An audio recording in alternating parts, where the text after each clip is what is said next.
At ang ating mema topic for today, viral yung pagpiyok ha, di umano ng Bini sa isang concert. Ang issue, normal lang ba yun na nangyayari sa lahat ng singers? O overwork na talaga ang grupo dahil sa dami ng ganap? Naku, ano masasabi niyo dyan, quizmates?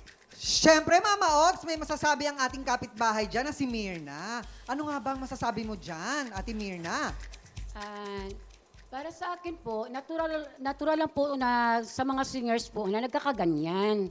Sa sobrang stress po, sa sobrang puyat po. Kaya hindi natin maiwasan po yun kahit sino sa atin na mataas ka man sa sosyudad, matalino ka man po, araw-araw mo pinapractice na perfect mo na kung halos, nangyayari po talaga yan na nagkakamali tayo na ang ating mga dila po ay natatapilok minsan po. Dahil hindi naman po tayo perfect. Ayun, Thank may you. pala ang dila. Kasi natatapilok. Oo. So, Thank you, Mami. Para sa kanya, Mama Ox, okay lang daw yon. Diyan naman kaya, Ton. Anong masasabi? Mami, okay lang ba na napiyok daw ba? Okay lang? Yes, of course pwede. Pwede silang pumiyok dahil tao lang naman sila. Natural na napapagod din sila. Kaya natural na napipiyok ang isang singer.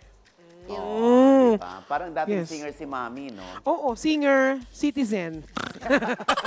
Singer, citizen. Ka naman, Ton. Kid? Ayan, maraming salamat sa mga opinion yun. At dahil dyan, meron kayong regalo from Sulit TV, powered by TV5. Ayan!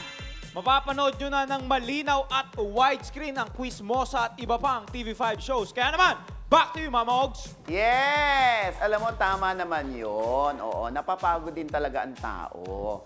Ito nga ang aking quiz motto, natutunan sa issue na ito. Merong nagsasabi na in-stylan lang daw ni Bini Maloy ang salamin.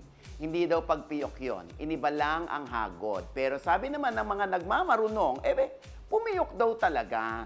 Pero whatever, no? Kaya pumiyok yan o hindi.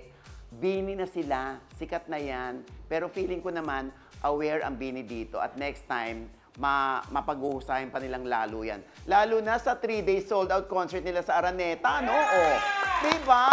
Grabe din kasi yung mga tao ngayon. Sikat ang Bini, kaya nakabantay lang ang mga bashers kung kailan sila magkakamali ng kilos. Ang importante, huwag natin kalimutang tao lang din sila, nagkakamali. At minsan-minsan pumipiyok. Pero we cannot deny the fact na successful at sikat sila ngayon. Yan ang Bini, di ba?